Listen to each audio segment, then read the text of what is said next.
महाराष्ट्र के सीएम देवेंद्र फडणवीस ने डीजीपी समेत आला पुलिस ओहदेदारान के साथ बैठक की। इस बैठक में बात हुई कि राज्य में कानून व्यवस्था कैसे और ज्यादा मजबूत की जाए और अपराध कैसे कम किए जाएं।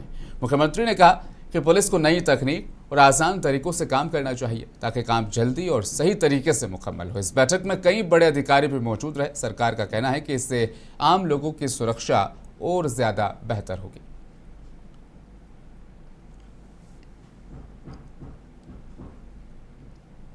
सीएम देवेंद्र फडणवीस ने मिडिल ईस्ट कॉन्फ्लिक्ट पर गैस और तेल की किल्लत पर बयान देते हुए कहा, पेट्रोल की कमी की अफवाहें ना फैलाएं। हमने स्पष्ट रूप से कहा कि हमारे पास स्टॉक मौजूद है। ऐसी अफवाहें फैलाने वालों के खिलाफ सख्त कार्रवाई की जाएगी।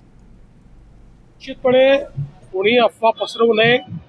ज्यावेळी लोकांनी रांगा लावल्या होत्या त्याही वेळी आम्ही सांगत होतो की आपण रांगा लावू नका, पुरेसा साठा आपल्याकडे आहे, पण तरी काही लोक अफवा पसरवत होते।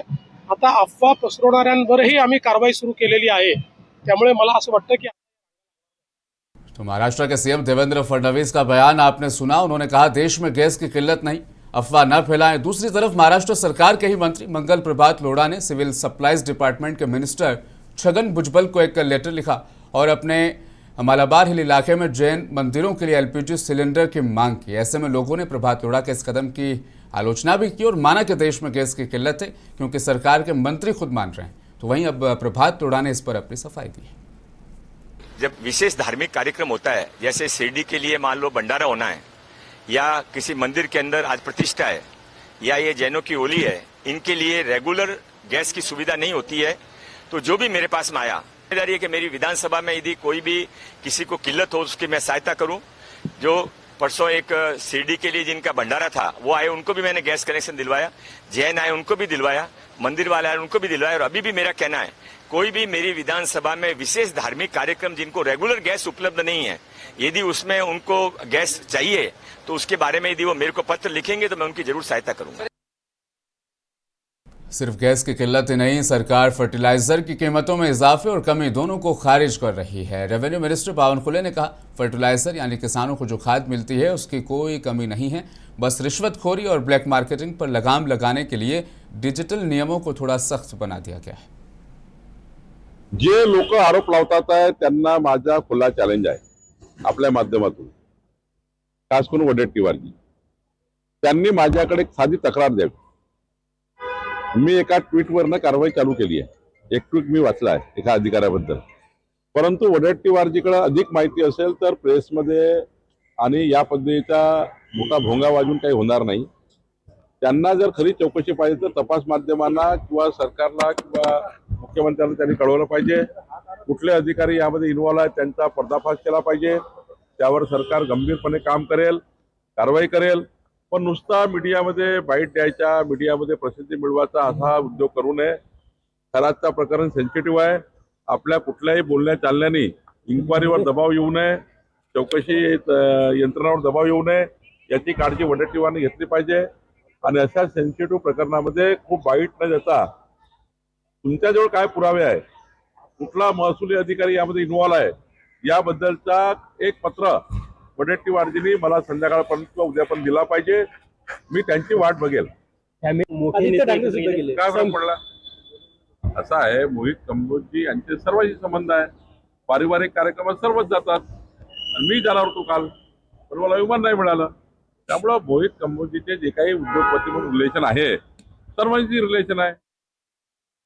शिवसेना यूबीटी से राज्यसभा के सांसद संजय राउत ने एक बार फिर भारत की स्पष्ट विदेश नीति पर सवाल उठाए। उन्होंने मिडिल ईस्ट संकट को लेकर केंद्र सरकार पर तीखा हमला बोला। उन्होंने कहा कि खाड़ी देशों ने अपना रुख साफ कर दिया है लेकिन भारत अब तक चुप है और कोई ठोस बयान सामने नहीं आया। संजय राउत ने कहा, भारत के सामने एक अलग संकट है। भारत पर मिसाइल या ड्रोन हमले नहीं हो रहे हैं, लेकिन ईरान के आसमान पर छाए काले बादल भारत पर कहर ढा सकते हैं।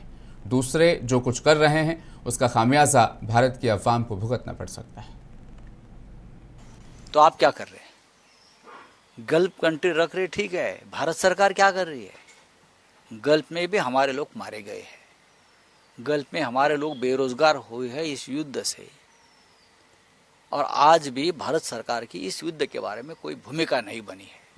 पाकिस्तान की भूमिका है, प्रेसिडेंट ट्रंप पाकिस्तान की भूमिका का स्वागत कर रहा है, लेकिन भारत को चुप बिठाया, आप कुछ मत बोलो, मोदी जी चुप बैठो, आप प्रचार करो। ये प्रेसिडेंट ट्रम्प तय करेगा कि मोदी जी केरल में प्रचार करेंगे, मोदी जी पश्चिम बंगाल प्रचार करेंगे, लेकिन युद्ध के ऊपर, इंटरनेशनल क्राइसिस के ऊपर कुछ बात मत। मुंबई के भाईखला वेस्ट खिलाफत हाउस में कोंकण कम्युनिटी फोरम और पीपल्स कोऑर्डिनेशन कमेटी की जानिब से हिंदू मुस्लिम एकता और भाईचारे की खूबसूरत मिसाल पेश करते हुए शानदार ईद मिलन प्रोग्राम का एहतमाम किया गया। इस पुरनूर महफिल में शहर की कई नामी गिरामी शख्सियतों ने शिरकत की। खासतौर पर मेहमानों में ऑल इंडिया मेमन जमात फेडरेशन के प्रेसिडेंट इकबाल मेमन, ऑफिसर माहिम व हाजी अली दरगाह के ट्रस्टी सोहेल खंडवानी, उमर लाकड़वाला मौजूद रहे और आपसी मोहब्बत, इत्तेहाद और अमन का पैगाम दिया। प्रोग्राम के दौरान मुल्क में भाईचारा कायम रखने और गंगा जमुनी तहजीब को मजबूत करने पर भी जोर दिया गया। मेहमानों ने एक दूसरे को ईद की मुबारकबाद पेश की और इस तरह के प्रोग्राम्स को समाज में एकता और आपसी समझ बढ़ाने के लिए बेहद ज़रूरी बताया। माहौल खुशगवार और दिलकश रहा, जहाँ हर तरफ मोहब्बत और यकजहती की झलक देखने को मिली।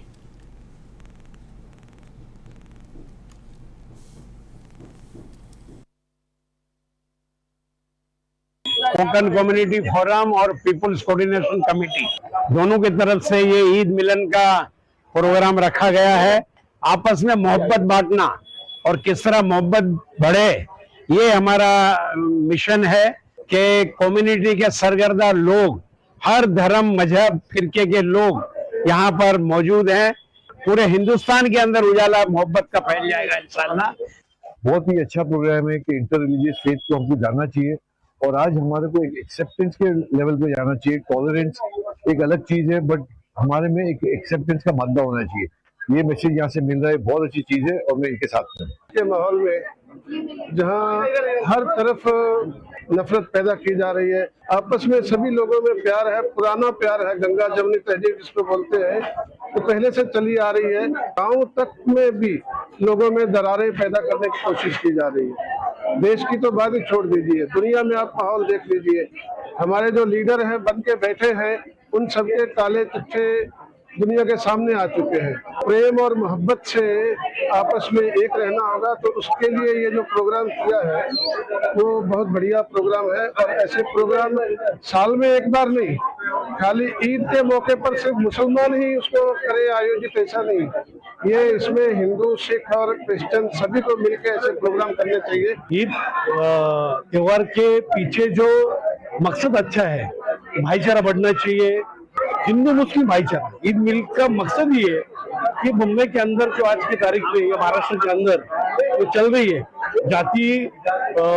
जाति में झगड़ा लगाने की कोशिश, इससे पहले कभी नहीं था ये। इसके लिए हिंदू मुस्लिम भाईचारा और बंधुत्व अपने को एक साथ में देखना चाहिए। जरूरी है भाईचारा बढ़ाना। मुंबई में एक बड़ी राजनीतिक हलचल हुई है, जहां शिवसेना उद्धव बालासाहब ठाकरे गुट की अहम बैठक शिवसेना भवन में आयोजित की गई। इस बैठक की अध्यक्षता पार्टी प्रमुख उद्धव ठाकरे ने की, जिसमें संगठन को मजबूत करने और आने वाले समय की रणनीति पर चर्चा हुई। बैठक में आदित्य ठाकरे, सुभाष देसाई, अनिल परब समेत कई वरिष्ठ नेता और अधिकारी मौजूद रहे। पार्टी ने संगठन विस्तार और जमीनी स्तर पर काम तेज करने पर जोर दिया है।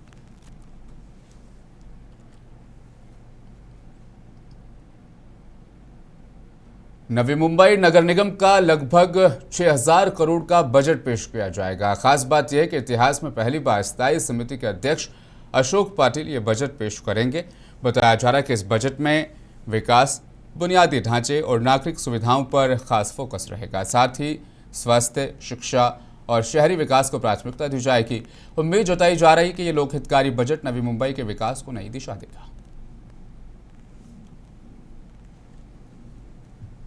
तो वहीं किसान उत्पादक संगठनों यानी एफपीओज के लिए राज्य स्तरीय सम्मेलन का आयोजन किया गया। सम्मेलन में प्रोटोकॉल विभाग के मंत्री जयकुमार रावल को एफपीओज के विकास में उनके योगदान के लिए सम्मानित किया गया। इस दौरान किसानों की आय बढ़ाने, बाजार तक पहुंच को आसान बनाने और आधुनिक कृषि तकनीकों को अपनाने पर तफसीली बातचीत की गई। राज्य भर से आए किसान और प्रतिनिधियों की मौजूदगी ने सम्मेलन को कृषि क्षेत्र के लिए एक अहम कदम करार दिया है।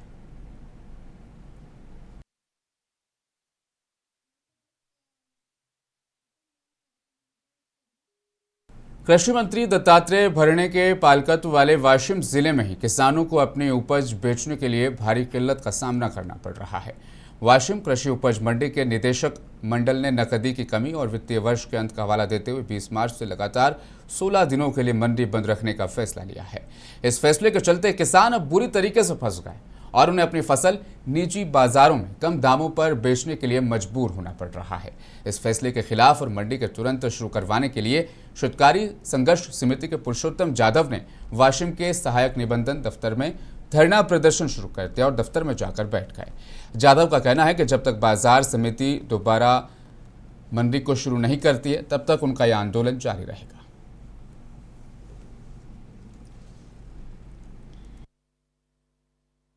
मी पुरुषोत्तम जाधव, जिल्हा कार्याध्यक्ष शेतकरी संघर्ष संघटना वाशिम। वाशिममधील कृषी उत्पन्न बाजार समिती सतत 16 दिवस बंद ठेवण्याचा निर्णय बाजार समितीने घेतलेला आहे आणि शासनाचा नियम आहे की 3 दिवसापेक्षा सतत कृषी उत्पन्न बाजार समिती बंद ठेवता येत नाही। जिल्हा प्रशासनाने सुद्धा सदर बाजार समितीला आदेश दिलेले आहेत तात्काळ चालू करण्याचे, तरी पण कृषी उत्पन्न बाजार समिती आणि त्यांचं मंडळ शासनाच्या आणि प्रशासनाच्या आदेशाला पण न जुमानता आज पण कृषी उत्पन्न बाजार समिती वाशिम बंद आहे।